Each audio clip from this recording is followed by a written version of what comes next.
కూడా మార్చి మీరు దీన్ని ఎక్స్టెండ్ చేశారో, క్రిస్టియన్ కావచ్చు, ఇస్లాం కావచ్చు, ఏ మతంలోకైనా మారొచ్చు కాబట్టి మారిన తర్వాత కూడా మీరు ఎక్స్టెండ్ చేశారో దీన్ని మతపరంగా ఉపయోగించుకోవడానికి కూడా వీలుంటుంది. దళిత క్రైస్తవ సమస్య మతపరమైనటువంటి సమస్య కాదు అనేటువంటిది మనం ఒకటి ముందుగా అర్థం చేసుకోవాలి. అది ఆర్థిక సామాజిక సమస్య. It has nothing to do with religion. Jayaprakash Narayana గారు చెప్పారు, ఈ దేశంలో ఏ పౌరుడైనా తనకు నచ్చినటువంటి మతాన్ని అవలంబించవచ్చు అని. అందుచేత ఇది మతపరమైనటువంటి సమస్య కానే కాదు, ఇది సామాజిక ఆర్థిక సమస్య.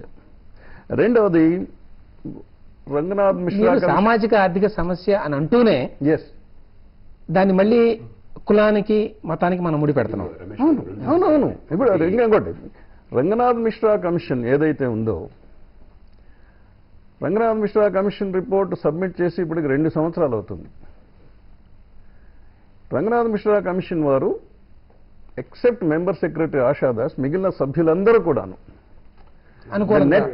the net of reservation should be extended without any reference to the religion. మరి ఏమన్నారంటే మతంతో సంబంధం లేకుండా దళితుడే కాబట్టి ఏ మతంలో ఉన్నప్పటికీ కూడా అతనికి రిజర్వేషన్ సౌకర్యం కల్పించాలని చెప్పి కోరి రాల్ఫ్రెడ్డి గారు. ఇప్పుడు ఏదైతే 15% రిజర్వేషన్, కొన్ని బెనిఫిట్స్ ఏవైతే ఉన్నాయో ఇవి ఇట్లానే ఉంటాయి. ఇప్పుడు దళిత క్రిస్టియన్లకి ఇదే రకమైన బెనిఫిట్ ని వాళ్ళ జనాభా దామాషాగా వాళ్ళకి అదనంగా ఇవ్వాలని కోరుతున్నారా? అదనంగా ఇవ్వండి, ఎలా ఇవ్వాలన్నది భారత ప్రభుత్వం నిర్ణయిస్తుంది.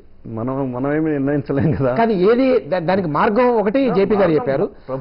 ఆ మార్గంతో మీరు ఏకీభవిస్తున్నారా లేదా? ఆయన ఏమన్నారు, 15% ఉన్నది, ఇందులో కొంతమంది దళిత క్రిస్టియన్లు ఉంటే ఈ 15% ఎంతమంది ఉంటే 2% ఉంటే 2%, 5% ఉంటే 5% తీసి వాళ్ళకి ఇవ్వండి. అది ప్రొటెక్షన్ ఇవ్వండి.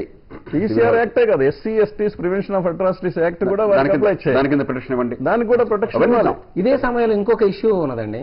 మీరు ఎప్పుడైతే అది క్రిస్టియానిటీ కావచ్చు, ఇస్లాం కావచ్చు, ఎందుకంటే రేపు చట్టం కనుక తీసుకొస్తే ఇది అందరికీ వర్తింపజేసేట్టుగా ఉంటుంది కాబట్టి, ఇవాళ సభలో కూడా వచ్చింది కాబట్టి ఈ క్రిస్టియానిటీ మనం ఎక్కువ మంది క్రిస్టియానిటీలోకి మారారు అనే విషయం అందరికీ తెలిసింది కాబట్టి దాని నుంచి ఎక్కువగా మాట్లాడుతున్నాం. కానీ ఏ మతంలోకి మారినప్పటికీ ఈ చట్టం వర్తిస్తుంది రేపు కనుక ఈ చట్టం తీసుకొస్తే.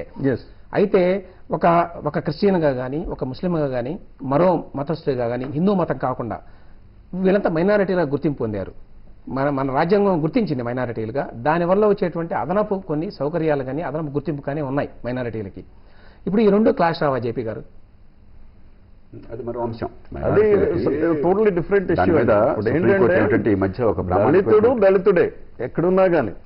ఇప్పుడు ఇంకోటండి, గ్రామాల్లో మీరు వెళ్ళండి, ఇప్పటికి కూడాను 2 క్లాసులు ఉన్నాయా హోటల్స్ లో? దళిత క్రైస్తవుడైనా, దళిత హిందువుడైనా, దళిత ముస్లిం అయినా అటు 2 క్లాసులు. ఆల్ఫ్రెడ్ గారు మీరు చెప్పిన సమస్యని బహుశా ఎవరు డిస్ప్యూట్ చేయట్లేదు. పరిష్కారం సమస్య కంటే జటిలమవుతున్నది. వన్నాలిక మంది వన్నాలు కూడా పోతుంది సమస్య. ప్రధానంగా ఒక అంశం, ఈరోజు కుల వ్యవస్థ అనేది హిందూ ధర్మంలో ఉందని చెప్పి అన్నారు. దాంట్లో దళితులు అనే వాళ్ళని మరింత అంటరాని వారిగా చూశారు కాబట్టి రాజ్యాంగం కూడా కొన్ని అవకాశాలు కల్పించాలని చెప్పి పెట్టింది. కానీ క్రిస్టియానిటీలో కుల వ్యవస్థ లేదంటారు కదా, ఇస్లాంలో కుల వ్యవస్థ లేదంటారు కదా, ఇస్లాం క్రిస్టియానిటీలో దళితులు అనేటువంటి వ్యవస్థ లేదు కదా.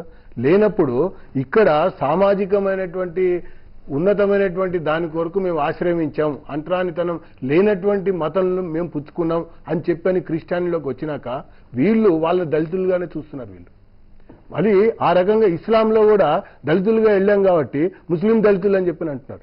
ఆల్రెడీ మండల్ కమిషను,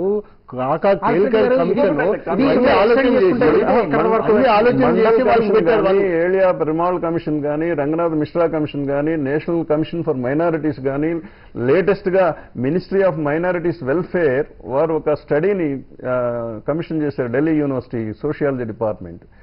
అన్ని కమిషన్స్ కూడాను దళితులు, దళిత క్రైస్తవుల మధ్య ఆర్థిక స్థితిగతుల్లో ఏమాత్రం తేడా లేదు, వారిని అన్యాయానికి గురి చేస్తున్నాము, వారికి న్యాయం చేకూర్చాలి అని చెప్పేసి నిర్ద్వందంగా అన్ని కమిషన్ రిపోర్ట్స్ ఇచ్చాయి. కానీ ఆర్థికపరమైనటువంటి ఒకటే కోరటం లేదు. ఇప్పుడు మీరు సామాజిక వెనుకబాటుతనం కంటే సామాజిక స్థితిగతులు అన్యాయానికి వివక్షకు గురవుతున్నారన్న విషయంలో అనుమానం లేదు.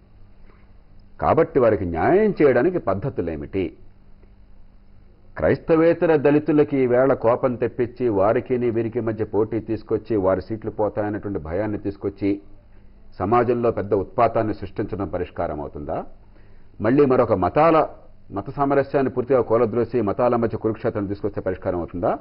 లేక దళిత క్రైస్తవులకి దళితులకు ఉన్నటువంటి పూర్తిగా రాజ్యాంగపరమైన చట్టపరమైన భద్రతలతో కల్పించి రిజర్వేషన్లు వారి జనాభా దామాషాగా ఇచ్చినట్టయితే ఈ సమస్య పరిష్కారం అయితే మనకి ఏమిటి నష్టం అంటే మన దేశంలో కల్లోలాన్ని సృష్టించి గృహఛిద్రం వస్తే మన సంతోషమా, లేక దేశంలో పరిష్కారం వచ్చి అందరికి అవకాశాలు వస్తేనా? కుల నిర్మూలన కావాలా, కులం ఘనీభవించాలా? అసలు ఈ రిజర్వేషన్లు ఈవేళ ఆల్ఫ్రెడ్ గారి పిల్లలకి నా పిల్లలకి వస్తే ఉపయోగం ఏంటండి? నిజంగా అణగారినటువంటి పేదలకు రావాలి. కలెక్టర్ కొడుక్కి, మంత్రి కూతురికి, ఎమ్మెల్యే కుటుంబానికి కాదు కావాల్సింది. కాబట్టి ఈ వర్గాల్లో నిజమైన పేదలకు అందే ఏర్పాటు చేయడం కోసం ముందు చదువు కావాలి. మా డ్రైవరు దళిత క్రైస్తవుడు, ఎస్సీ రిజర్వేషన్ తీసుకోవా, కాగితం తీసుకున్నాను, ఏదో సర్టిఫికేట్ ఉంటుంది, 4వ తరగతి చదువుకున్నాడు. నేను కోపడ్డాను, ఏమయ్యా చదువుకోలేదేమిటి, చదువుకోకపోతే అవకాశం వస్తుందని చెప్పని. పట్టించుకోలేదు సార్, ఎప్పుడైనా చదువుకోవయ్యా, సర్టిఫికేట్ తీసుకో, పిల్లలకు అవకాశం వస్తుందని చెప్పని. అక్కడ కావాలి. కానీ వాళ్ళకి ఏమవుతుంది, 4వ తరగతి 3వ తరగతి ఆపించేస్తున్నాం మనం. 3వ తరగతి రిజర్వేషన్ ఏంటండి? ఇంకా అవకాశం ఏముంది అసలు జీవితంలో? అంటే ఎవరికి అవకాశాలు అందాలో వాళ్ళకి అందకుండా, ఎవరికి గొంతున్నదో, ఎవరికి శక్తి ఉన్నదో, ఎవరికి కాస్త కొంచెం చదువు వచ్చిందో, ఎవరు కొంచెం బలపడ్డారో వాళ్ళకి అందుతున్నాయి. అందుకని ఇప్పుడు 62 ఏళ్ళ రిజర్వేషన్ తర్వాత ఎందుకని ఈ దేశంలో మరి ఈ వివక్ష పోలేదు? ఎందుకని ఆర్థిక సమస్యలు తొలగలేదు? ఎందుకని ఇప్పటికి రిజర్వేషన్లకు వచ్చి 10 ఏళ్లలో పోగొట్టాలనుకున్నది 60 ఏళ్ళ తర్వాత ఇంకా పెంచకపోతే, ఇంకా కొన్ని కులాలు తీసుకురాకపోతే, ఇలాంటివి తీసుకొచ్చి ఓటు బ్యాంకులుగా మార్చకపోతే లాభం అనేది ఎందుకు అనుకుంటున్నాం? ఈ పరిస్థితి ఎందుకు వచ్చింది? ఈ పద్ధతే మన మౌలికంగా నిజాయితీగా పేదలకు అందేట్టుగా ఏర్పాటు చేయాల్సిన అవసరం ఉన్నది. వివక్ష లేకుండా, వారికి తగాదాలు లేకుండా, చుచ్చు పెట్టకుండా. మాలా మాదిరి చుచ్చు చూసాం కదా మన రాష్ట్రంలో. గుర్జర్లు మీనాలు చూశారు కదా రాజస్థాన్లో, ఎంత గందరగోళమైందో. అంచేత ఖచ్చితంగా న్యాయం జరగాలి. ఒకళ్ళు న్యాయం జరిగితే ఇంకొకరికి అన్యాయం జరిగిందనే భావన రాకుండా చేయాలి. లేకపోతే సమాజం అల్లకల్లోనే అయిపోతుంది.